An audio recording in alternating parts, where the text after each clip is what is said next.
Greetings and salutations. Happy Homebrew Wednesday. Mike Jewell here. Welcoming you to my third installment of Homebrew Wednesday. So a lot of stuff's going on. I'm going to not spend a lot of time talking. I'll unhook the camera from the tripod and we can go look around and see some of the stuff I'm working on. Alright. I love seltzer water.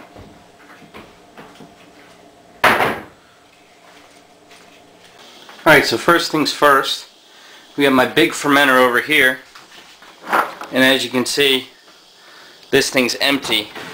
I know on my my part 1 video, someone asked me how I clean this thing, and I use like a regular carboy brush, like the kind they sell at the home brew store, but I've got mine configured like this, and this gets in there and it really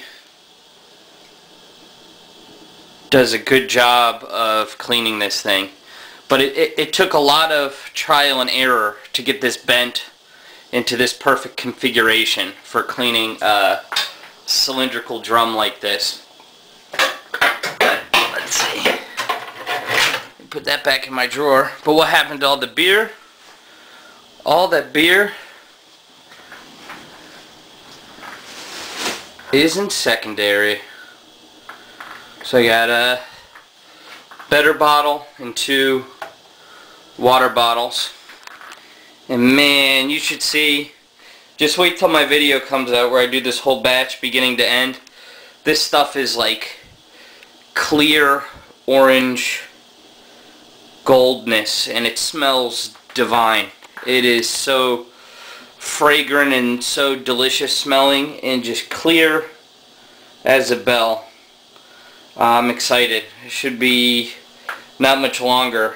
Probably next week I'll be tasting this and then I'll edit the whole video together and you guys will be able to see me enjoy this stuff. Then we go over here. We got a box over here.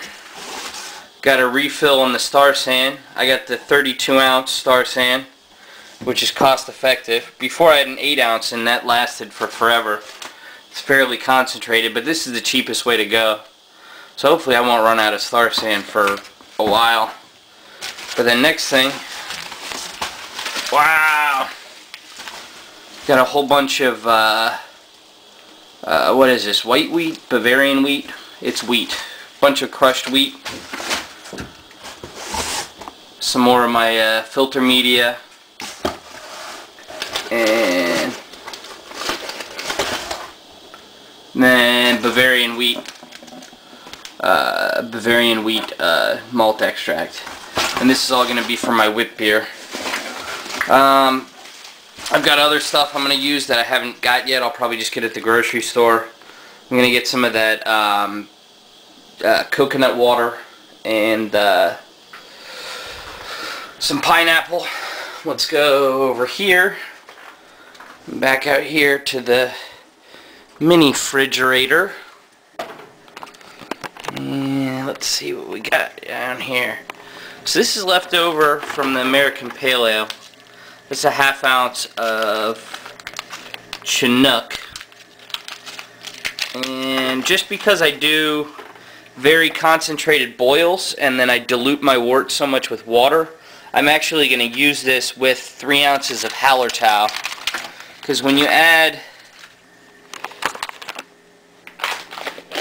about 8 gallons of wort that you boil down to about 7 gallons or less, and then you know your hops are in there isomerizing or whatever, and contributing their alpha acids to the flavor profile and stuff, and then you add a ton of water, you dilute the bitterness way more than you would if you were just topping off a couple gallons. So you more than have to double the hops to get the same amount of, or you more than have to triple the hops to get the same amount of bitterness as if you were doing a 5-gallon batch. But this is the main hop backbone, just Hallertau I got 3 ounces of Hallertau that's going to go in the wheat beer.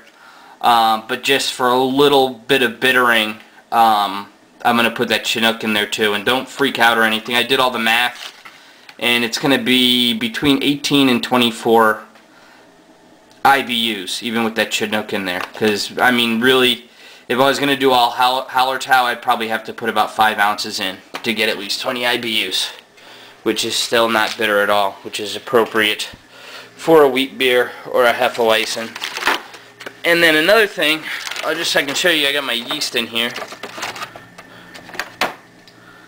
And that's the old Hefeweizen ale yeast, the WLP 300, which is the common one. There's another Hefeweizen yeast, but I like this one the best because this stuff is like banana sauce.